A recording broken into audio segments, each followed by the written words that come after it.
အားလုံးပဲမင်္ဂလာပါဒီတစ်ခါတော့ save as other format in PowerPoint ပေါ့နော် PowerPoint မှာတခြား format တွေနဲ့ဘယ်လို save လုပ်ကြမလဲအရေးကြီးတဲ့ save as ပေါ့နော်ဆိုတော့ PowerPoint file လေးကိုကျွန်တော်ဖွင့်ကြည့်အောင်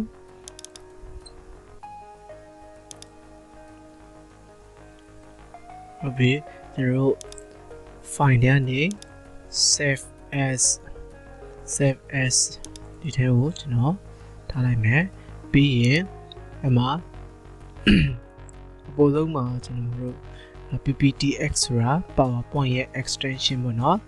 ဒါတွေကတော့အဲ့လောက်ကြီးသိစရာမလိုပါဘူးဒီကောင်လေးကတော့သိစရာလိုမယ်ပေါ့နော် PowerPoint 97 to 2003ဒီကောင်ဘာဖြစ်လို့လိုသလဲဆိုတော့တစ်ခါတလေကြာရင်ကျွန်တော်တို့ဒီ PowerPoint 2003လောက်ပေါ့နော်အကောင့်တွေနဲ့ဖွင့်ချင်တယ်ဆိုရင် format ကိုပြောင်းပြီးတော့လုပ်ပေးရတာပေါ့နော်အဲ့တော့ကြောင့်အရင်တော့က PPT ပါ PPT PowerPoint file ရဲ့ extension ကို PPT လို့ပေးထားပါတယ်အခုတော့ဒီ2010 2000ဒီ2013ကနေပေါ့နော် PPTX ဖြစ်သွားပါတယ်ဆိုတော့ဒီကောင်ဆို PDF တည်ပြီးပြီနောက်တစ်ခုတည်ဖို့လိုတာတော့ဘာတွေလဲဆိုတော့ဒီကောင်တွေကကျွန်တော်တို့ template file တွေကိုယ်တိုင်ဖန်တီးနိုင်တဲ့ချိန်ဆိုရင်တည်သွားပါလိမ့်မယ်အခုချိန်မှာပြောရင်ဒီနားရှုပ်တာပဲရှိလိမ့်မယ်ဆိုတော့ကျွန်တော်မပြောပြတော့ပါဘူးဆိုတော့နောက်တစ်ခုကဘာလဲဆိုတော့ကျွန်တော်တို့အရင်တော့ကကျွန်တော်ဒီပုံလေးကိုပေါ့နော်ပုံလေးကိုကျွန်တော် save လုပ်ပြခဲ့တယ်ဒီတပုံလေးကိုကျွန်တော်တို့ save as picture နဲ့ကျွန်တော် save လုပ်ခဲ့တယ်အခုချိန်မှာကျွန်တော်တို့ဒီကောင်လေးကိုကျွန်တော်ပုံတစ်ခုအနေနဲ့ save လုပ်ကြည့်ကြအောင်အဲ့တော့ file ထဲကနေ save as ပေါ့နော် save as ကနေဓာတ်ပုံ format ကျွန်တော်တို့ဓာတ်ပုံ format မှာနှစ်ခုသုံးခုလောက်တော့ရှိတယ်ပေါ့နော်ဓာတ်ပုံ format ကိုကျွန်တော်အရင်ဆုံးရှင်းပြမယ်ဗျဆိုတော့ဓာတ်ပုံ format မှာ JPG ဆိုတာရှိတယ် JPEG file ပေါ့နော် JPEG file ကိုကျွန်တော်ရှာကြည့်ရတာဆိုရင် file interchange format ပေါ့နော် JPEG ပေါ့နော် JPEG အတူကောက်နဲ့JPG လို့ခေါ်လို့ရှိပါတယ်ဒါဆိုရင် image format ပေါ့နော်ဓာတ်ပုံ format ပါဒါဆိုရင် JPG file ပြီးတော့ဓာတ်ပုံ format နောက်တစ်ခုကတော့ PNG ပါ portable network graphic format ပေါ့နော် and PNG ပေါ့နော်မှတ်ထားလိုက်ပါအရှိကောက်လည်းမှတ်ထားသင့်ပါတယ် portable network graphic format ပါ PNG ကတော့P ကတော့ portable ပေါ့နော် N ကတော့ network G ကတော့ graphic ပါဒါတော့ format ကတော့format ပေါ့နော်ဆိုတော့PNG ရှိကောက်လည်းမှတ်ထားသင့်ပါတယ်ပြီးတော့နောက်တစ်ခုတော့ div file ပါ text image file format ဒါလည်းဓာတ်ပုံ site ဒီဓာတ်ပုံ format တစ်ခုပါပဲဓာတ်ပုံရဲ့ extension တစ်ခုပေါ့နော်ပြီးတော့နောက်တစ်ခုကဘာလဲဆိုတော့ရှိပါသေးတယ် div file GIF file ပေါ့နော် GIF file graphic interchange format GIF ဆိုပြီးတော့လည်းရေးရရှိပါတယ်တစ်ခုနှစ်ခုသုံးခုလေးခုရှိပါတယ်ဒါတွေကတော့အားလုံးကဒီဓာတ်ပုံ format တွေပေါ့နော်ပုံမှန်အဖြစ် JPEG JPEG file ကတော့အများဆုံးဖြစ်ပါလိမ့်မယ်ဆိုတော့ save လုပ်ကြည့်ကြရအောင်ကျွန်တော်တို့ save လုပ်မယ်ဆိုရင် slide အားလုံးကိုကျွန်တော် save လုပ်မှာလား slide တစ်ခုတည်းကိုလုပ်မှာလား just this one ပေါ့နော် just this one ဆိုရင်ဓာတ်ပုံဒီ slide current slide ပဲ save လုပ်ပြီးတော့မှာဖြစ်ပါတယ်ဆိုတော့ကျွန်တော်ကြည့်ကြည့်အောင် JPG နဲ့ save ထားပါတော့ဒီကောင်လေးရပါပြီအဲဆိုရင်ကျွန်တော်တို့ဓာတ်ပုံ site နဲ့ save တက်မယ်လို့ပြောနေပါတယ် save as အနေနောက်တစ်ခုကတော့ပြောပြချင်တာပါလဲဆိုတော့ဒီကောင်တွေတော့ save မပြတော့ပါဘူးGIF file ကတော့ကျွန်တော်ပြမယ် div file ဆိုတာပါလဲ text image file format ပေါ့နော်ဆိုတော့ကျွန်တော်တို့div file နဲ့ save မယ်ဆိုကြပါစို့div file နဲ့ save ရတဲ့အတိတ်ပဲဒီအနှစ်သာရပေါ့နော်ဒီမှာ layer လေးတွေအများကြီးရှိပါတယ်ဒီမှာလေးတွေအများကြီးရှိတယ်ပေါ့နော်ဒီအများကြီးတွေကိုကျွန်တော်တို့image file တစ်ခုနဲ့ save လုပ်မယ်ဆိုရင်အားလုံးက image ဖြစ်သွားတာပေါ့နော် image ဖြစ်သွားတယ် TIF ဆိုတဲ့ TIFF ဆိုတဲ့ define နဲ့ save မယ်ဆိုရင်တော့ layer တစ်ခုချင်းစီတိုင်းကိုပြန်ပြီးတော့ edit လုပ်လို့ရတယ်ပေါ့နော်အဲ့တော့ save ကြည့်အောင်ကျွန်တော်တို့ SaveAs ကနေ TIF ပေါ့နော် TIF file နဲ့ save ကြည့်ရအောင်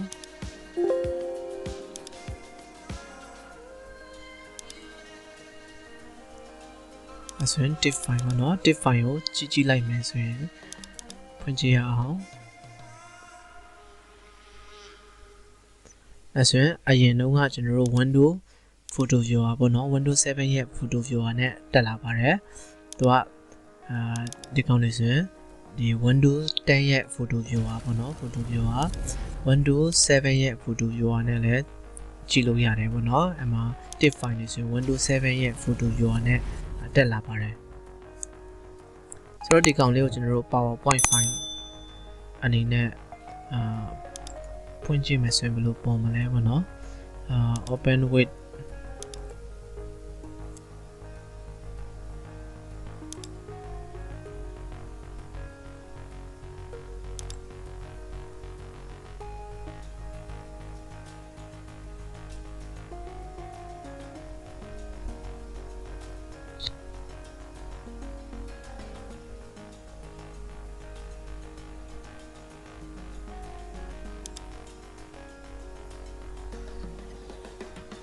ဆိုတော့ PowerPoint file ကို shortcut ကိုကျွန်တော် open file location နဲ့ရှာကြည့်မယ်ဒီကောင်လေးပေါ့နော်ဒီကောင်လေးဆိုတော့ကောင်လေးကို copy ပို့လိုက်မယ်ပြီးရင်ခုနကတော့ဒီကောင်လေးကို open with ကနေ choose another app ပေါ့နော်more up then look for another app for PC ပေါ့နော် PowerPoint နဲ့ကျွန်တော်ဖွင့်ကြည့်ရအောင်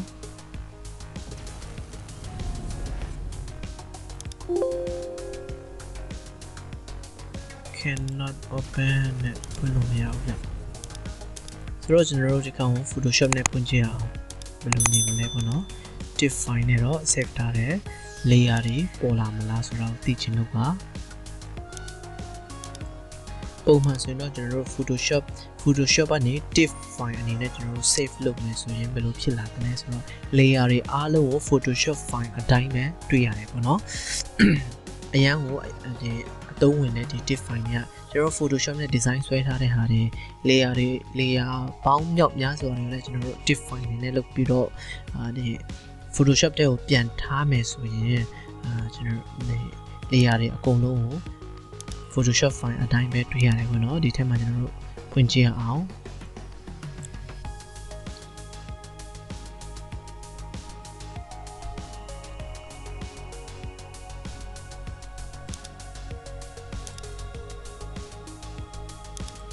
ကောင်းစွာ layer တစ်ခုပဲရတယ်ဆိုတော့ div file ကဖြစ်တာ Photoshop ကlayer တွေမသိဘူးပေါ့နော်ဆိုတော့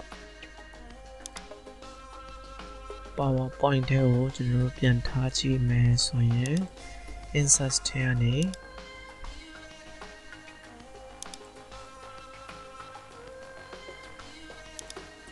ဒီ location လေးကိုတွန်းလိုက်မယ်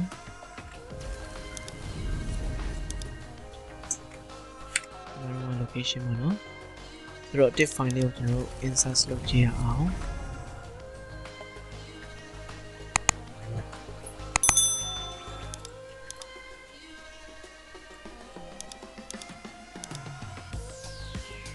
layer တွေဖြစ်မသွားဘူးဗျဆိုတော့ Photoshop ဒီ PowerPoint file မှာ div file နဲ့ save တာအတိတ်ပဲမရှိတယ်လို့ဖြစ်သွားတာပေါ့နော်ဆိုတော့ div file ကအရေးမကြီးပါဘူးဆိုတော့ PNG နဲ့ဒီ JPEG နဲ့ပဲ save လုပ်သင့်ပါတယ်ဆိုရင် div file format ရဲ့အတိတ်ပဲဘာမှမရှိတော့တယ်လို့ဖြစ်သွားတာပေါ့နော်ဆိုတော့နောက်တစ်ခုက GIF file ပါ GIF file လေးကိုကျွန်တော်တို့ဒီထဲကို insert တစ်ခုလုပ်ကြည့်မယ်နော် picture တဲ့နေ online ကနေ online နဲ့ကျွန်တော်တို့ animation file တစ်ခုပေါ့နော်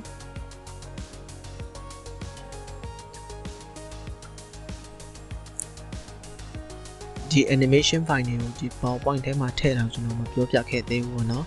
နောက် video တွေမှာပြောပြမှာလို့ပါကိုကဒီ GIF file နဲ့ save တာနဲ့ပတ်သက်ပြီးတော့ပြောနေဆိုတော့အမှရေးလိုက်မယ် computer animation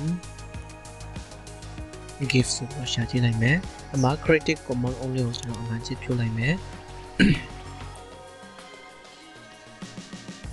စင်ဒီကောင်လေးကိုထားကြည့်လိုက်မယ်ဗျ insert ပေါ့နော်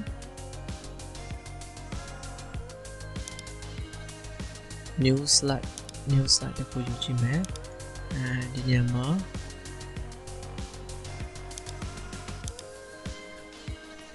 ဒီကောင်ကို cut လုပ်လိုက်မယ်ပြီးရင်ဒီကောင်ကိုကျွန်တော်တို့format ထဲကနေ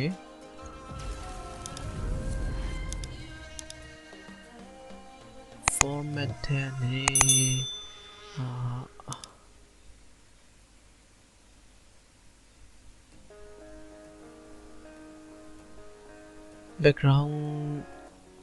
background လေးကိုဖြုတ်ချင်တော့ကြဆိုတော့ထားလိုက်ပါတော့ဒီတိုင်းပဲထားကြည့်လိုက်မယ်ဒါဆိုရင် GIF file တစ်ခုပေါ့နော်ဆိုတော့ design တွေကနေဒီလိုလေးယူလိုက်မယ်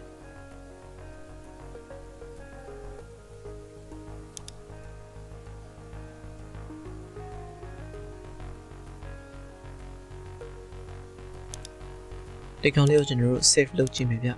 ဒါဆိုရင် GIF file တစ်ခုပေါ့နော်slide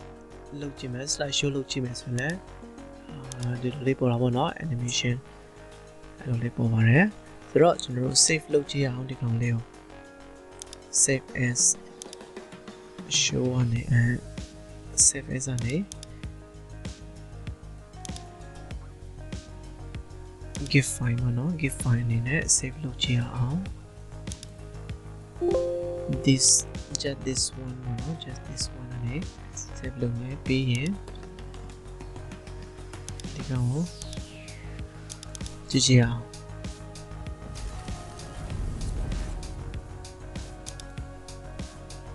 ဒါဆိုရင် GIF file တာဖြစ်တာ animation လည်းမလာဘူးပေါ့နော်ပြီးတော့ PowerPoint ကနေတော့ဒီပေါ်တာဖြစ်တာတော့အဆင်ပြေမနေဘူးဗျဆိုတော့ဒီကောင် GIF file ကိုတခြားဟာနဲ့ open with လုပ်ကြည့်မယ် open with player တစ်ခုခုနဲ့ကျွန်တော်တို့ဝင်ကြည့်ရအောင် open with ကနေ choose another app ပေါ့နော်ဆိုတော့ video တော့နည်းနည်းရှည်သွားတယ်ဒါပေမဲ့ဒီခံပေးကြည့်ပါဘယ်လိုတွေလုံးလုံးရတယ်ဘယ်လိုတွေဒီဘုတ်တူတိုင်းရတာပေါ့နော်ဒါဆိုရင် VLC နဲ့ဖွင့်ကြည့်မယ်ရလားဆိုရင်တော့ animation လည်းမပြအောင်ဗျတခြား player တွေပြကြည့်အောင်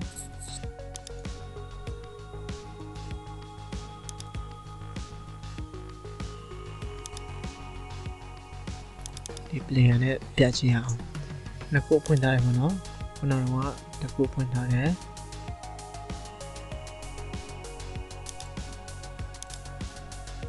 ဆိုရင်လည်းပြမှာပြီးဆိုတော့ဒီကနေ export လုပ်ပြီးတော့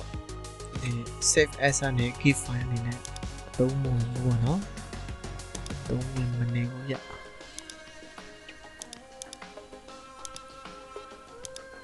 ဆိုတော့ဘယ်ချိန်မှာသုံးဝင်မလဲကျွန်တော်တို့ဒီ design ကိုဒီ PowerPoint ကနေ animation file လေးတွေကိုဖန်တီးတဲ့ချိန်မှာတော့အသုံးဝင်မယ်လို့ထင်တယ်။ဘာဖြစ်လဲဆိုတော့ဒီကောင်ကကျွန်တော်တို့ online ပေါ်နေ GIF file ကိုရှာပြီးတော့ပြန် save လုပ်ထားတာဆိုတော့အသုံးဝင်မနေဘူးပေါ့နော်။ဆိုတော့ GIF file ဆိုတာဘာလဲဆိုတော့ကျွန်တော်ရှင်းပြသွားတာပါ GIF file ဆိုတာ animation လေးတွေလုပ်တဲ့ ဓာတ်ပုံနဲ့ဒါပေမဲ့လှုပ်ရှားနေတဲ့ဓာတ်ပုံလေးတွေနဲ့ save လုပ်တာပါဒီနေရာမှာအသုံးမဝင်ပေမဲ့ဒီ graphic design တွေသင်တဲ့အချိန်မှာအသုံးဝင်လာနိုင်မယ်အခုကျွန်တော်ပြောပြနေတဲ့ဟာတွေကပေါ့နော်ဆိုတော့ဒီလောက်ပါပဲအားလုံးအဆင်ပြေကြပါစေ